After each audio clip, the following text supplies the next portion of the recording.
عزت چاہتے ہو؟ صحابی عرض کرتا یا رسول اللہ جس کو 3 بیٹیاں نہ ہو. دیکھو صحابہ جنت کے متلاشی کیسے تھے. اللہ اکبر، کس قدر دل میں اٹھی. یا رسول اللہ جب یہ بات سنی کہ جنت ملے گی 3 بیٹیوں کی پرورش کرنے پر، عرض کی یا رسول اللہ میرے کریم نبی جس کو رب 3 بیٹیاں نہ دے، میرے نبی نے فرمایا جس نے 2 بیٹیوں کے ساتھ بھی یہ سلوک کیا، 2 بیٹیوں کے ساتھ بھی حسن سلوک کیا، 2 بیٹیوں کی تربیت کی، ان کا نکاح کیا، اچھے گھر میں بیاہ دیا، میرے نبی نے فرمایا وہ بھی جنت میں چلا جائے گا. پھر ایک صحابی کھڑا ہو گیا، یا رسول اللہ جس کے پاس 2 نہ ہو، جس کے گھر میں 2 نہ ہو، میرے نبی نے فرمایا جس کو اللہ نے ایک بیٹی دی، ایک بیٹی دی، اس نے اس کی تعلیم دی، تربیت دی، پر ایک شرط لگائی کہ اللہ نے ایک بیٹی جس کو دی اس نے کبھی بیٹے کو بیٹی پہ ترجیح نہ دی ہو. یہ حدیث کے لفظ نہ ہو، میں ذمہ دار. میرے نبی نے فرمایا کہ کبھی اس باپ نے اپنے بیٹے کو اس بیٹی پہ ترجیح، بیٹی کو ترجیح تر رکھا. باپ نے ہر معاملے میں بیٹی کو ترجیح دی، لباس کے معاملے میں، دیکھ بھال کے معاملے میں، پرورش کے معاملے میں، کھلانے پلانے کے معاملے میں، ہر معاملے میں. فرمایا جس اللہ نے جس کو ایک بیٹی دی اس نے کبھی اس کو جھڑکا نہ ہو، کبھی اس کو مارا نہ ہو، کبھی اس پہ سختی نہ کی ہو. پھر میرے نبی نے فرمایا کبھی اس نے اس کو اپنے بیٹے کو اس پہ ترجیح نہ دی ہو. فرمایا میں محمد وعدہ کرتا ہوں اللہ اس کو جنت عطا کر دے گا. یہ مقام کس نے دیا ہے؟ بیٹیوں کی عظمت کس نے دی ہے؟ یاد رکھو کسی نے نہیں دی، دنیا کے کسی مذہب میں نہیں ملی. اگر ملی ہے تو محمد عربی کے دین نے دی ہے، میرے رسول نے دی ہے، دین مصطفیٰ نے دی ہے. یہ مقام تھا عورتوں کا. عورتیں بازاروں میں ٹھیڈے کھاتی تھی، اپنا آپ بیچتی تھی، خود کماتی تھی، مگر میرے مصطفیٰ نے آ کے بتایا، فرمایا جس سے تو نکاح کرے گا صرف اس سے اپنی خواہشات ہی نہیں بلکہ اس کے خرچے کی ذمہ داری بھی اٹھائے گا. یہ فرق ہے. میں اکثر کہتا ہوں نکاح اور زنا میں فرق کیا؟ لوگ پوچھتے ہیں، بعض لوگ سوال کرتے ہیں کہ زنا کے اندر بھی بندہ لذت لیتا ہے، نکاح میں بھی لذت لیتا ہے، پھر فرق کیوں ہے؟ فرق ہے، جو زنا کرتا ہے وہ لذت لیتا ہے مگر اس کی ذمہ داری نہیں اٹھاتا، اس عورت کی ذمہ داری وہ نہیں اٹھاتا، وہ لذت لیتا ہے بس.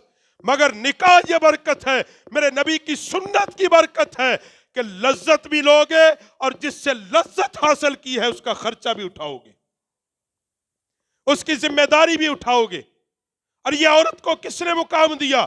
اگر بیٹی ہے تو اس کی پرورش کی ذمہ داری باپ پر ہے، اگر بیوی ہے تو اس کا خرچہ شوہر پر ہے، اگر ماں ہے تو اس کا خرچہ اولاد پر ہے. اور کیا چاہتے ہو اسلام سے؟ یہ میری مائیں بہنیں بیٹیاں اور کیا حقوق چاہتی ہیں اسلام سے؟ اور کتنے حقوق چاہتی ہیں؟ ان حقوق کی بات کرتے ہو کہ سر سے دوپٹہ اتر جائے، بازار میں ننگی پھرو، پوسٹر پہ تیرا اشتہار چل جائے اور تو فخر محسوس کرے میں کما کے لائی ہوں. یاد رکھو یہ فخر نہیں، یہ تیری ذلت ہے. قیمتی چیزیں ہمیشہ پردوں میں رکھی جاتی ہیں. قیمتی چیزیں ہمیشہ، سونا ہمیشہ پردے میں، ہیرے جوہرات ہمیشہ پردوں میں رکھے جاتے ہیں. اس کے اوپر جتنا بھی قیمتی ورق چڑھائیں وہ اس ہیرے کو چھپانے کے لیے ہوتا ہے، ہیرے کو دکھانے کے لیے. اسی لیے اسلام نے کہا کہ اے لوگوں عورت سے قیمتی کوئی چیز نہیں ہے. جس طرح اللہ کے نبی نے فرمایا یہ ساری کی ساری دنیا مردود ہے، ماں سوا اگر اس دنیا میں سے کچھ لینا چاہتے ہو پھر اچھی عورت سے نکاح کر لو، اچھی عورت سے نکاح کرو. دنیا کی بہترین چیز میرے نبی نے فرمایا